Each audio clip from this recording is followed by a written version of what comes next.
How's it going, my wonderful little delinquents? We're playing some Miskatonic. I'm still so fucking hype. So yeah, like I said in the description several times in the last video on stream, I'm not doing it on stream because I don't want to, what's the word I'm looking for? I don't want to have chat interrupting about everything, so we're just gonna play it off stream. Alright, so yeah, we are in the putz about mode, or patrol mode. And we talked to everyone, why is that man's book a crab? That sprite animation's not great, but you know what? Things can be forgiven. There was a lot to do, apparently. Oh my god! There was a lot to do. Alright. Davis Tilling. All my classes are at 7 a.m. Got any ideas for a book that'll help me wake up in the morning? Oh, you want internalized zombification and the necrology aisle. All the benefits of being a zombie without the drawbacks of looking like a corpse. Though your intestines will occasionally fall out of your butthole. Oh, they must have a book for everything. Though I'd take coffee over scooping intestines back into my butthole. Maybe that's just me. Oh, right back to the same spot we were. Amelia Lynn Luciet? I don't know, but her character design is fucking great. A fun trick of the black magic users of the old days was to write how-to spell books that simply by reading them would cast the curse that the reader was trying to learn on the reader themselves. Fiendish, but funny, according to them. What happened to your eyeballs? How to throw ethereal fire directly into someone's eyes. Luckily, it was the Cliff Notes version. God damn it. We'll go down this little hallway first. There's Lizzie. There's fucking best girl. Melissa Belial. Okay, why is your name offensive to my eyes? So what's with the puppets? Mimi Rusk.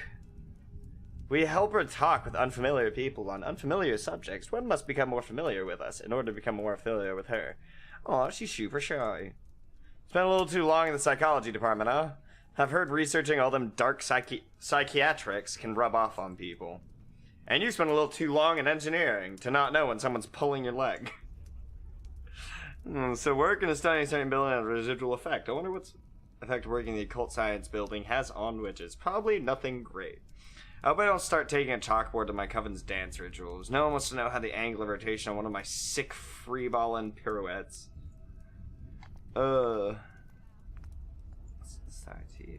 Hey, so why do so many people have tentacles coming out of their back? Have you ever faced a batho-necrotic explosion head-on? No, can't say that I have. Neither's anyone else. First rule of batho-necrotic explosions, turn away from the batho-necrotic explosion. Oh, there are little mouths on his neck. Sorry, I had to lean in for that one. Well, I guess the first rule would be don't cause a goddamn batho-necrotic explosion, but people can't seem to help breaking that one.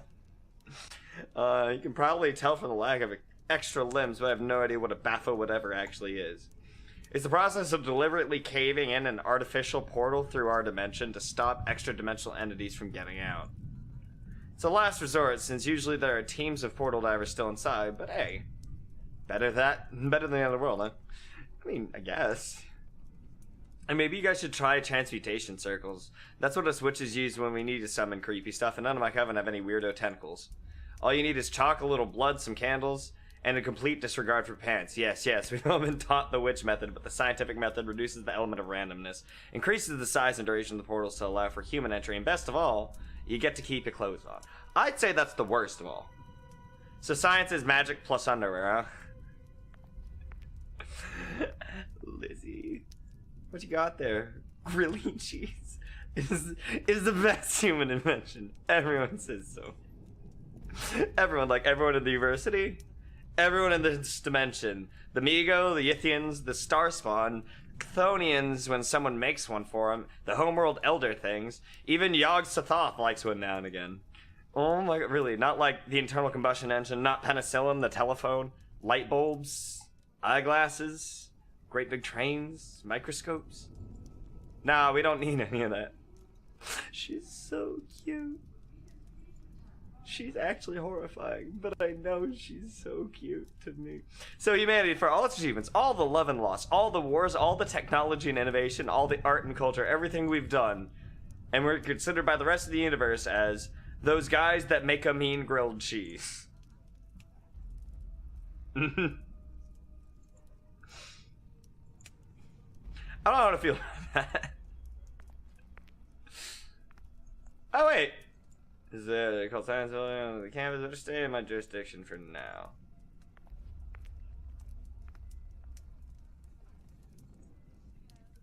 I talked to him. I think I talked to you. June Bloody Moon. Studying the Miskatonic is a huge opportunity. There are so few monster hunters in my hometown. I think my job prospects in the future are pretty bright. It does come with a few That's a cool design. A few drawbacks, though. You're not likely to finish your studies exactly the same species as you started. Is that what happened to you, Eldrich? Well, hey, at the very worst, I'm pretty sure this place could always use more freaky-ass teachers.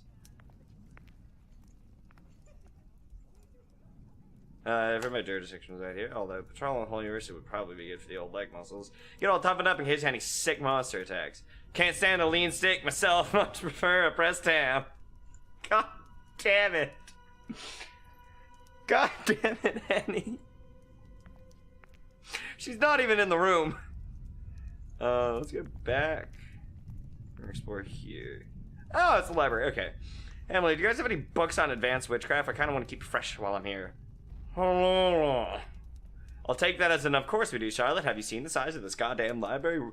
We got books that ain't even been written yet. The Science of Rain Dancing by Professor Anna Undercarriage. Anna Undercarriage, really? In undercarriage. In your nads, your hoo-ha.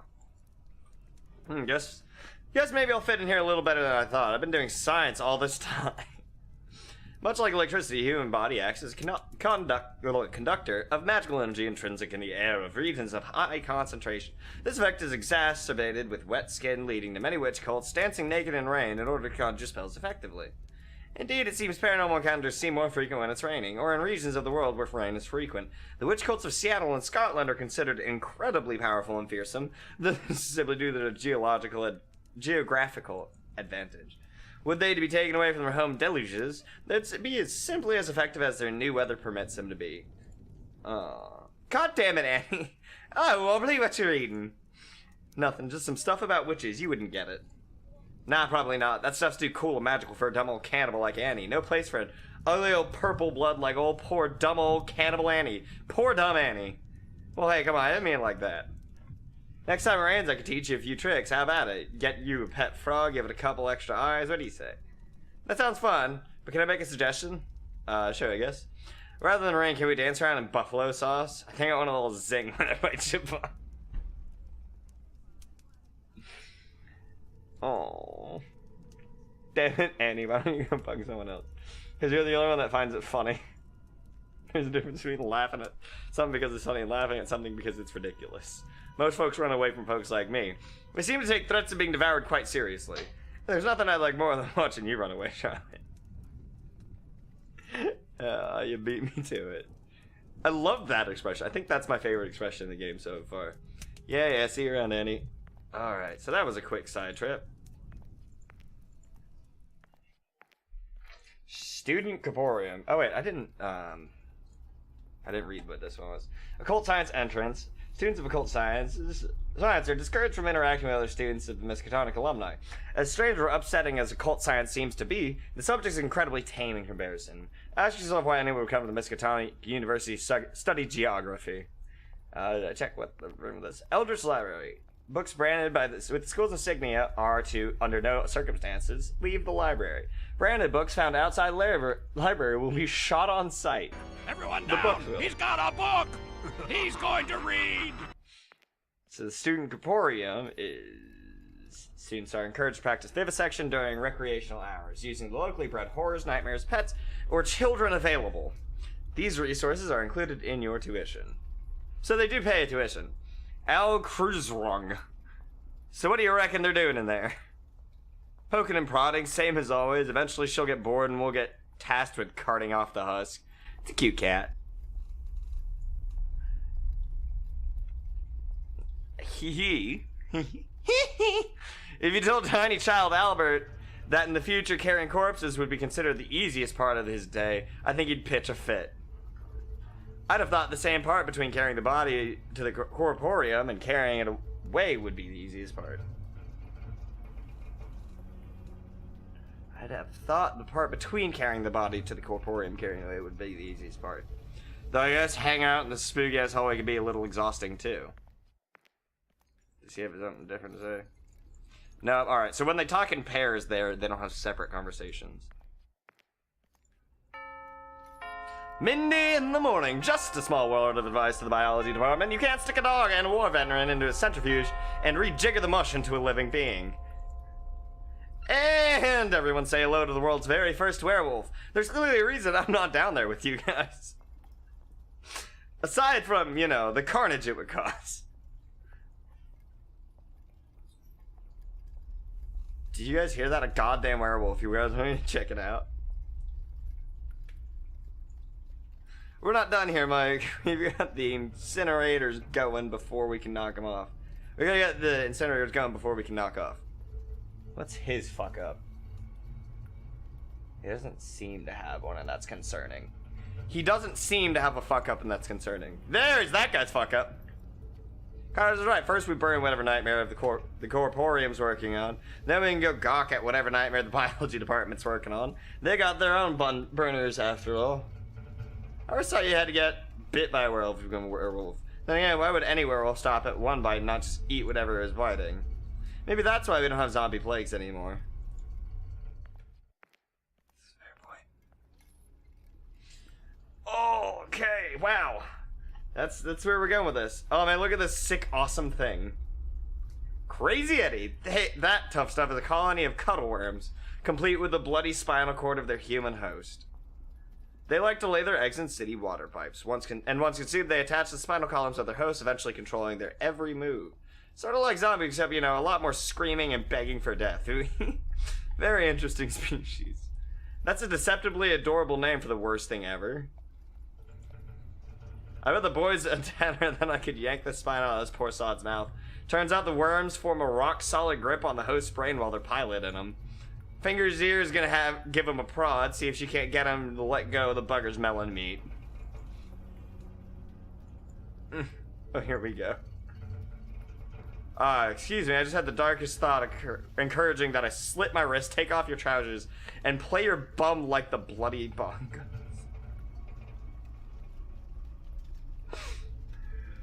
Oh boy. I totally forgot to time this episode, so we're just gonna kind of go and hope everything's great. Probably better to use spare blood, eh? C'est la vie. Aw, big strong man helping a little lady's sadistic madness. Cute. Alright, on to the next. Welcome to Student Ethereum. Due to recent unscheduled occurrence by a member of our security team, the Ethereum has become talkative and boisterous. As a result, our most boring students are required to spend recreational time chatting with the Ethereum in an attempt to shut it up. That's the thing she talked to walking in. Oh, you have a cool design. You're a boy? So you just need to maintain your resources, spend them on village and stat upgrades, but village upgrades give passive benefits to both villagers, so you need to be careful that you're not helping the other team in their village. See, that's where I went wrong with my first game. After I constructed our breeding pit, the other village gained enough population resources to speed their building and foraging processes, sorry. What the shit are they talking about?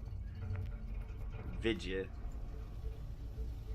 Oh, you also have a cool design. Everyone has cool designs in this. So after you've drawn from the encounter deck, if what you draw is a monster, pick up from the monster deck, then you can choose to fight or flee. If you fight, compare your player card's ferocity stat with the monsters and add a d6 to both stats to determine whether you want to lose. If you want to flee, it's the same process, but with the liquidity stat. Once you return to the village board, you can add your successful foraging tokens to the village stockpiles. Whatever team successfully builds their village first wins, or whatever team's village runs out of food materials or population resources loses. That's horrifying looking. And do I have to go by my in-game name too? Couldn't hurt.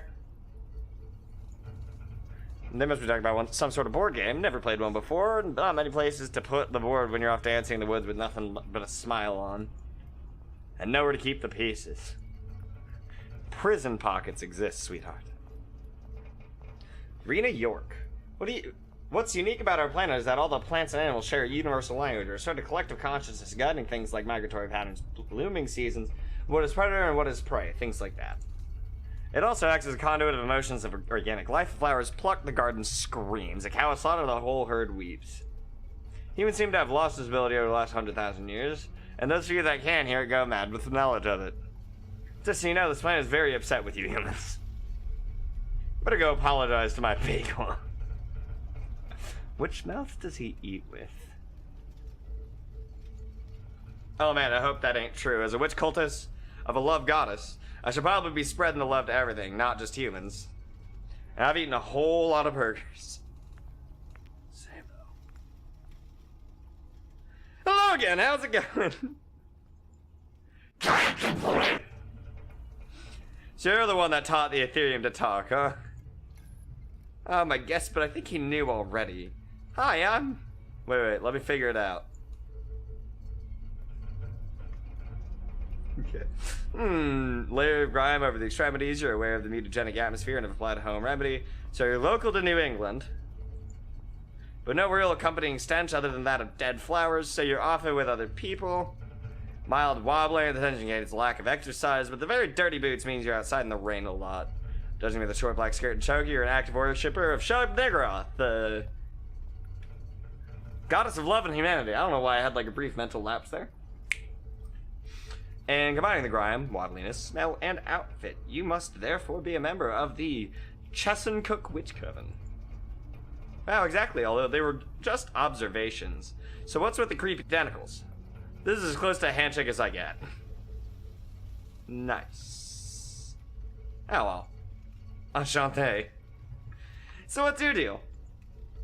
Oh, I'm just Gamorgan. I'm the record keeper for experiments performed on the Necronomicon, though I was a detective before my arms got all noodled. How do you keep records if you can't control your arms? With a handshake like that, how do you hold a pen? What do you mean? I have perfect control of my arms. Oh. Oh. Oh. Well, it's nice seeing you. See you later, Ethereum. Fucking love it every time.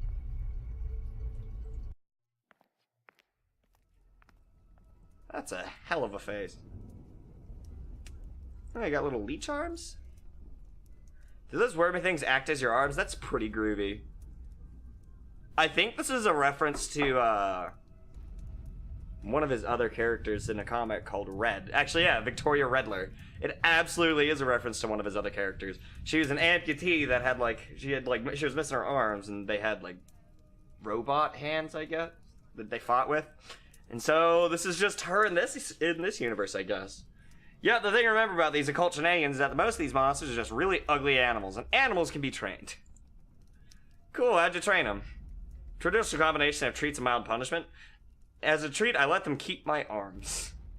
And as a punishment, I headbutted the shit out of them. Now they never leave mommy's side. Don't even have to command them for the easy stuff. What counts as easy stuff when training floating worms to act as replacement arms? Oh, you know, cooking, cleaning, getting changed, all the essentials. You should see me play the trombone.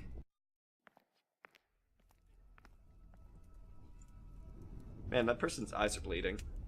Let me click it. Varlam Nikitovich Mergalian. I'm so sorry to anyone in Eastern Europe who knows how to pronounce that last name, because I can't. There are several benefits to having every internal organ replaced by half-sentient liquid slurry. For example, you wouldn't believe how much of your brain is dedicated to simply maintaining the automatic processes of your body. With the slime, my brain is now free to fully ponder the questions of the universe. Man, you got real fucked up. Oh, well, I gotta admit, you're putting a good spin on this. Still, having to carry a handkerchief around and mop the incorrigible sludge coming out of my eye socket is a drawback. Forget hygiene, you're at the Miskatonic. If you're only trailing black slime, you're practically cleaning up the place. Nothing gets an occult scientist down, I guess. Though I wouldn't his brain also be replaced by the goo? As you would think. Lauren H. You don't seem to have anything fucked up.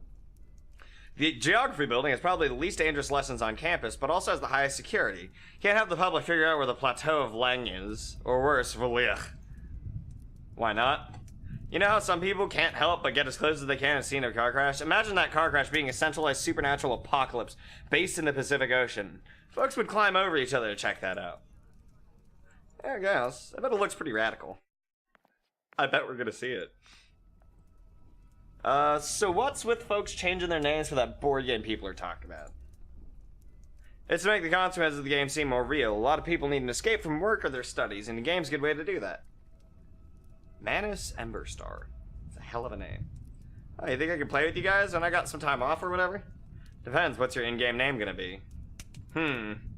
Thrust Powerful. Badass Barbarian. Saving Sick Wenches or whatever. Nah. Better than everyone else's dumbass names. Whatever, who'd want to play a game with where Thrust Powerful, the Badass Barbarian, sounds non-canon anyway. Ooh. I think this is about a good place to cut it for the second episode. So, thank you so much for watching. And make sure you hit that little subscribe button. Do a little bell thing so you'll get notifications on my rare, if ever, updates. Yeah, aside from that, check me out on Twitch if you want to see me live. And remember, the most important part is that I hate each and every one of you. You guys have a great day. Let me show.